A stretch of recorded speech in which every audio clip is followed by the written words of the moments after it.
தேவாவும் ஆலோசனைகள் எனக்கு அருமையானவைகள்.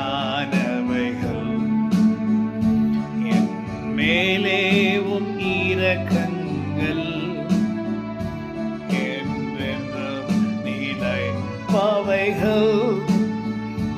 தேவாவும் ஆலோசனைகள். ஆண்டவருடைய ஆலோசனை நமக்கு அருமையானவைகளா இருக்கிறது. நமக்கு எத்தனையோ ஆலோசனைகள் இருக்கலாம், எத்தனையோ எண்ணங்கள் இருக்கலாம், எத்தனையோ காரியங்கள் நம்முடைய மனதில் இருக்கலாம். ஆனால் எது நல்லது எது கெட்டது என்று நமக்கு நிச்சயமாகவே தெரியாது.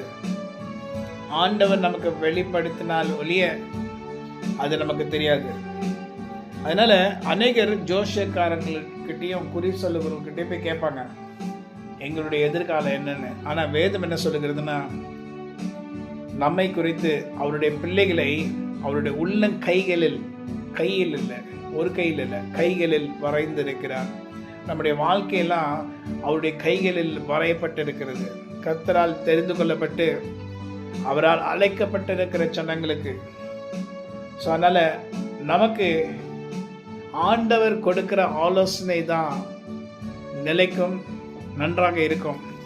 நம்முடைய யோசனைகள் 1000, நம்முடைய நண்பர்களுடைய யோசனைகள் 1000, நம்மை சூழ்ந்திருக்கிறவர்களுடைய யோசனைகள் 1000, அதெல்லாம் சரியா வருமானட்டு நமக்கு தெரியாது. ஆனால் தேவரே, நம்முடைய ஆலோசனைகள் எனக்கு எத்தனை அருமையானவர்களாக இருக்கிறது என்று தாவீது சொல்லுகிறார்.